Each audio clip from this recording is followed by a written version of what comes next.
Even back to 3500 3400 इन levels पर भी मार्केट जा सकता हो सकता है। ये भी प्रोबेबिलिटी है कि हो सकता है मार्केट जैसे इसके नीचे एक विक निकाले और देन मार्केट बाउंस बैक कर। अस्सलाम वालेकुम, welcome back to another market update. और आज हम बात करेंगे बिटकॉइन के बारे में। तो जो पिछली वीडियो थी उसमें आपको याद होगा मैंने बताया था कि हम एक डिमांड जोन में उस वक्त हम अराउंड अबाउट इस लेवल मौजूद थे। मैंने बताया था कि आप बाइंग कर सकते हैं बिटकॉइन में, और मार्केट आप देख सकते हैं उसने काफ़ी पॉजिटिवली रिस्पॉन्स किया है। ऑल्दो कि मैं इतना ज़्यादा रिस्पॉन्स एक्सपेक्ट नहीं कर रहा था। मैं एक्सपेक्ट कर रहा था कि मोस्ट प्रोबेबली मार्केट यहाँ तक जाएगी और मार्केट थोड़ा बहुत इस पिछले हाई से या इस हाई से मार्केट थोड़ा बहुत रेजिस्ट करेगी। यहाँ पर थोड़ी बहुत रेजिस्टेंस आई भी है, मार्केट कुछ टाइम के लिए इस लेवल से रेजिस्ट करती रही है, लेकिन कोई मेजर रिजेक्शन नहीं आ सकी क्योंकि ये कोई सप्लाई लेवल बहुत स्ट्रॉन्ग लेवल नहीं था। क्योंकि सप्लाई लेवल मैंने एक ही बताया था, आपको बताया था कि जो मेजर सप्लाई लेवल है वो सिर्फ यही मौजूद है। इसके अलावा यहाँ पे सप्लाई लेवल ऐसा कोई मेजर मौजूद नहीं है। अब देखा जाए इन केस अगर हम क्लोजिंग यहाँ पे ऊपर दे पाते हैं 4 आवर में, या अगर खास तौर पर डेली की कैंडल इन हाई से ऊपर क्लोज हो पाती है, तो इसके बाद कोई मेजर सप्लाई जोन नहीं है। मार्केट डायरेक्टली इस लेवल तक ऑलमोस्ट 1,20,000 तक दोबारा से जा सकता है। मैंने जैसे बताया था जब ये क्रैश हो रहा था उस वक्त मैंने आपको बताया था कि मार्केट इस क्रैश के बाद कुछ टाइम के लिए साइडवेज रहेगी, आपको मार्केट काफी बोरिंग लगेगी and then market slowly build up करना शुरू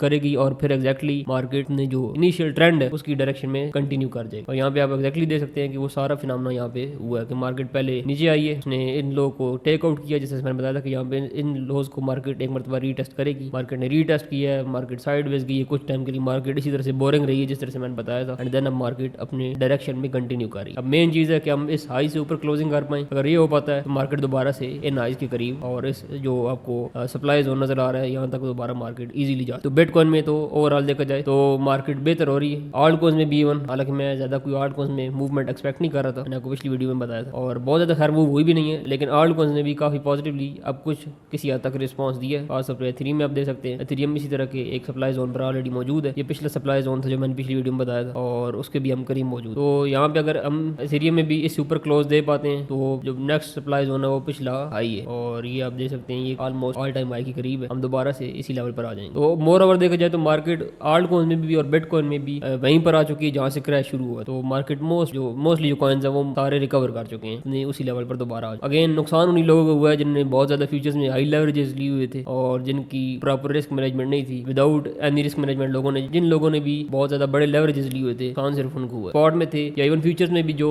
सेंसिबली काम कर रहे थे, जिनने लेवरेजेस लिए हुए थे लेकिन प्रॉपर रिस्क मैनेज करके लिए हुए थे, वो लोग सारे सर्वाइव कर गए हैं मार्केट में और मार्केट रिकवर कर गई। अब बात करें गोल्ड की, तो गोल्ड में जिस तरह से मैंने पिछली वीडियो में बताया था कि थोड़ी बहुत सेलिंग के साइंस अब कुछ ना कुछ नजर आ रहे हैं। यहाँ पे आपको एक सप्लाई जोन बनता हुआ नजर आ रहा था और मैंने बताया था कि यहाँ से दोबारा से रिजेक्शन आ सकती है। आज मार्केट उस डायरेक्शन में नहीं गई, अभी तक मार्केट वहीं पर खड़ी है, सप्लाई जोन तक अभी तक मार्केट नहीं जा। लेकिन एक चीज जो इंपॉर्टेंट है वो ये कि डिमांड जोन को मार्केट काफी टाइम से टेस्ट कर रही है। इसका मतलब ये जो डिमांड जोन है ये अब काफी वीक हो चुका है। चांसेस है अगर मार्केट थोड़ी बहुत नीचे आती है तो मोस्ट प्रोबेबली ये डिमांड जोन भी मार्केट टेक आउट कर जाएगी और गोल्ड आपको फर्दर नए लोज बनाता हुआ नजर आ। स्पेशली अगर जिस तरह से मैंने पिछली वीडियो में बताया था, अगर हम इससे नीचे क्लोज कर पाते हैं तो जो नीचे ग्राउंड है वो आपके लिए कंप्लीटली ओपन हो जाएगा और फिर आप नए लोज की तरफ जा सकते हैं। और यहाँ पे कोई बहुत major demand zone at least 4 hour के टाइम फ्रेम में तो नहीं है। और देखा जाए तो ये किसी हद तक है, लेकिन ये भी कोई इतना स्ट्रॉन्ग डिमांड जोन यहाँ पर आपको नजर नहीं आ रहा। डेली में अगर हम चले जाएं, जो डेली का टाइम फ्रेम है उसमें भी देखा जाए तो कोई बहुत मेजर डिमांड जोन अभी तक नजर नहीं आ रही है। किसी हद तक है लेकिन कोई मेजर डिमांड जोन नहीं है। तो अगर इन केस हम इससे नीचे क्लोज कर जाते हैं, स्पेशली अगर डेली की कैंडल इस डिमांड जोन के नीचे क्लोज जाती है, तो गोल्ड काफी नीचे जा सकता है और काफी नए लोज गोल्ड के लिए। तो बड़ा इंपॉर्टेंट है गोल्ड के लिए इस डिमांड जोन को होल्ड करना। अभी तक तो ये होल्ड कर रहा है, लेकिन जो इंपॉर्टेंट चीज है, जो खतरे वाली बात है वो ये कि मार्केट कंसिस्टेंटली इसके साथ रह रही है। और जब भी इस तरह की सिचुएशन होती है और बार बार एक ही डिमांड जोन को मार्केट टेस्ट कर रही होती है, वो डिमांड जोन वीक हो जाता है और डिमांड जोन के ब्रेक होने के चांसेस काफी बढ़ जाते हैं।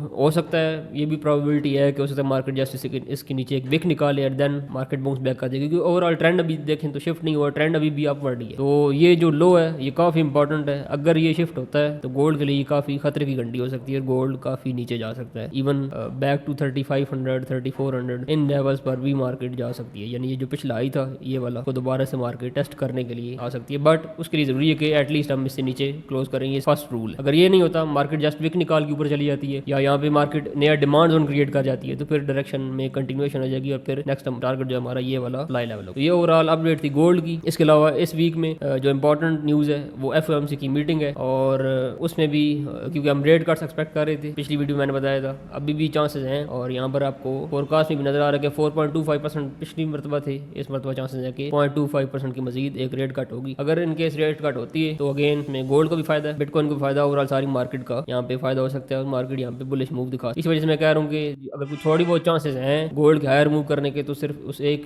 न्यूज़ की वजह से हो सकते हैं। ये न्यूज़ एक वजह बन सकती है जो इसको हायर पुश कर सकती है। उसके अलावा देखा जाए तो ये डिमांड जोन काफ़ी हद तक कमज़ोर ऑलरेडी हो चुका है। ज़्यादा चांसेस ये हैं मुझे जो नज़र आ रहा है, जो प्रोबेबिलिटी के हिसाब से जो टाइम लाइन सेट हो रही है न्यूज़ की, उसके हिसाब से अगर देखा जाए तो मुझे ये लगता है मार्केट हो सकता है एक जस्ट एक गट फीलिंग आप कह लें कि मार्केट इस लो को टेक आउट करेगी, अंदर क्लोजिंग दे के कंटिन्यूएशन हायर कर जाएगी। ज़्यादा चांसेस मुझे ये लग रहे हैं। इन केस अगर हम नीचे क्लोज कर जाते हैं, यानी वीक निकालती है मार्केट और उसके बाद वीक नहीं निकालती मार्केट, क्लोज नीचे दे जाए, फिर ज़्यादा चांसेस हो गए मार्केट नीचे कंटिन्यूएशन के और मार्केट फर्दर लोज के चांसेस काफ़ी ज़्यादा बढ़ जाएंगे। दैट्स इट, ये सारी अपडेट थी। मिलते हैं नेक्स्ट वीडियो।